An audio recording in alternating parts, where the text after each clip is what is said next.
Sud Radio, il est à 7h47, 4 mois après les émeutes qui ont éclaté en France. Le gouvernement a donc présenté hier son plan anti-émeutes devant plus de 500 maires.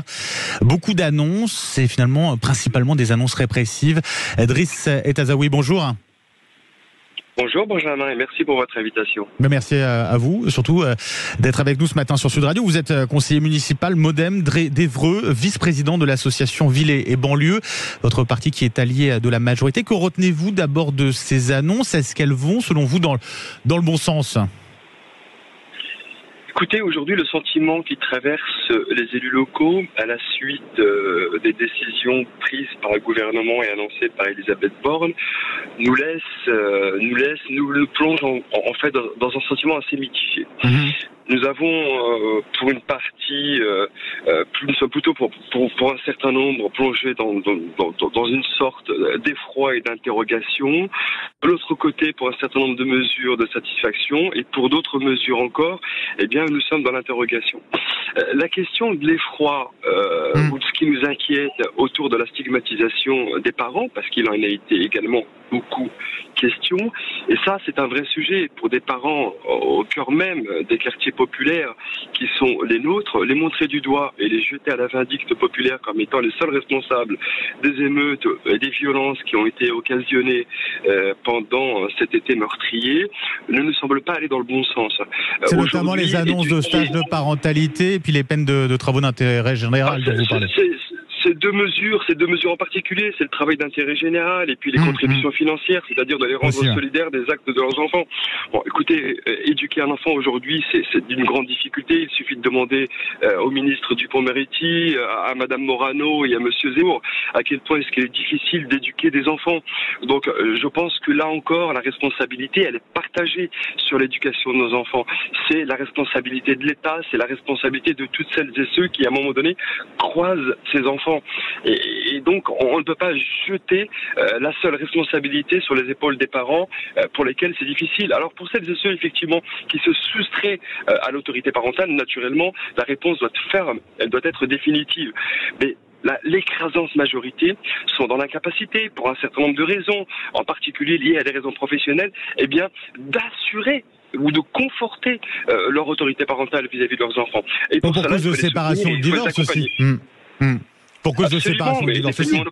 On a beaucoup parlé des familles monoparentales. Quand vous êtes maman ou quand vous êtes père, parce qu'il y a aussi des pères qui élèvent seuls leurs enfants, et que vous avez un travail avec des horaires décalés, eh bien, vous n'êtes pas toujours en capacité d'être aux côtés de votre enfant, de le soutenir et de contrôler ce qu'il fait. Et donc, pour cela, nous devons les aider. C'est la responsabilité de la société, c'est la responsabilité de l'État que de soutenir et d'accompagner ses parents. Vous savez, moi, j'ai eu des mamans en larmes dans mon bureau parce que nous autres élus locaux, nous recevons les parents parce qu'elle était dans l'incapacité, eh bien, d'accompagner son enfant. Elle avait même peur de lui. Vous voyez, on en arrive aussi à des situations qui sont des situations dramatiques. Et cela, il faut absolument les aider. Ensuite, il y a des mesures qui nous interpellent. Enfin, un certain nombre de mesures, on se pose la question de savoir quels moyens et puis quelles mains du législateur derrière qui devront faire l'objet d'un remaniement législatif. Les forces d'action républicaines, Quesaco, alors c'est bien sur le papier, mais derrière, quelles modalités, quels moyens, et comment surtout ça s'articule avec d'autres dispositifs qui existent déjà. Quand on parle également de l'encadrement militaire des gamins, pour les plus perturbés, pour les plus compliqués, des délinquants et des jeunes délinquants. Quelles modalités des jeunes délinquants. Là aussi, ça interpelle, ça interroge. Quand on parle de police municipale également, alors là pour le coup, on est très réservé. La police municipale supplétive de la police nationale, c'est juste pas possible. C'est mettre en difficulté les élus locaux et le maire. Et donner le sentiment que le maire, finalement, c'est un grand commissaire ou c'est le directeur départemental de la sécurité publique. Cela n'est pas possible. La police municipale a ses prérogatives. Elle est rattachée au maire de la ville, qui est le premier magistrat. Et donc, elle doit rester dans les compétences qui sont les siennes. Nous ne pouvons pas faire à la place de l'État. La sécurité est une compétence régalienne de l'État. Donc ça veut dire que... il y a aussi des mesures qui vont dans le bon sens. Alors lesquelles, oui. Juste là-dessus, parce que c'est aussi important, et vous l'avez dit, j'appartiens aussi à la majorité, il y a des choses que nous encourageons, que nous soutenons. Pénaliser les consommateurs.